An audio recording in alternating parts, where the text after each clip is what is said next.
এটা কি ভর্তা মা? বেগুন ভর্তা নাকি? হয় বাবা। বেগুন ভর্তা আম দিয়া? হয় বছরের প্রথম আম দিয়া বেগুন ভর্তা। আমরা কত আম দিয়া বেগুন ভর্তা খাই না। এইগুলা কি পেঁয়াজ পড়া? হয় বাবা। আচ্ছা আচ্ছা, বেগুনের ভর্তা দিয়া মানে আম দিয়া ভর্তা কেউ খাসে নাকি জানি না, আমাদের কাছে তো সেই ভালো লাগে, তাই না আম্মু? আজকে প্রথম আমাকে। অস্থির, বছরের প্রথম আজকে বেগুন দিয়া আম ভর্তা। তেল নিলে সরিষার তেল, খাঁটি সরিষার তেল। হয়ে গেল ভর্তা আম্মু? হয় বাবা। আচ্ছা একটু একটু লবণ দেখি, দেখো হ্যাঁ দেখি কেমন হলো। কেমন হয়েছে?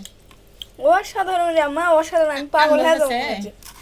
সেই টক হয়েছে, কিন্তু আরেকটু মনে হয় লবণ লাগবে, তুমি দেখো তো ভাত দিয়ে খাওয়ার জন্য। লবণ এনে লাগবে। অল্প লাগবে, আচ্ছা দাও দাও। সেই এটা স্বাদ। আমাদের বেগুনের ভর্তার ফাইনাল লুক।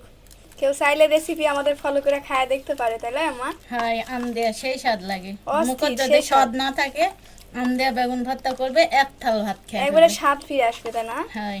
আচ্ছা, তোমার রেসিপি ভাইরাল করে দিলাম। আচ্ছা।